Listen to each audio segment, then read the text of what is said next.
On the topic of AWS, Amazon Web Services CEO Adam Selipsky is stepping down on June 3rd and will be succeeded by Matt Garman, the current SVP of Sales and Marketing.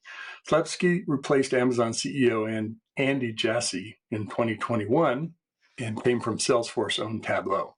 Garman, an AWS veteran who was previously anticipated to succeed Jassy, is expected to drive growth and innovation, particularly in AI, to keep pace with competitors like Microsoft and Google. What should we make of this executive shuffle at one of the most important companies in enterprise IT? Well, this is a big shift for AWS, and frankly, to me, it sounds like the direction the company might have gone a couple of years ago.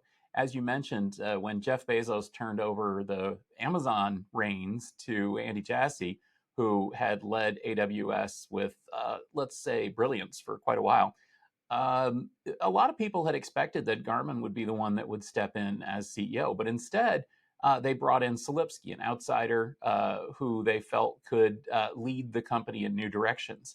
Well, that didn't really happen. Amazon has certainly been doing quite well over the last few years, but not quite as well as some of its competitors in the cloud space. And so it looks like they're taking a new direction.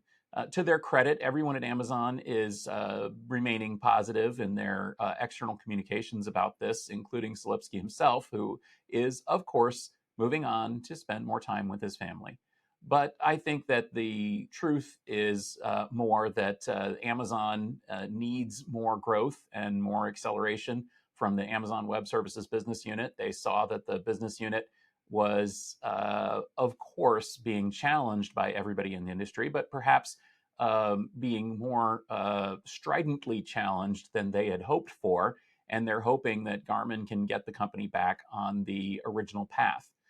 Also, I would say that Garmin's experience in sales and marketing suggests that we're going to see a new focus from AWS on results in terms of sales and marketing.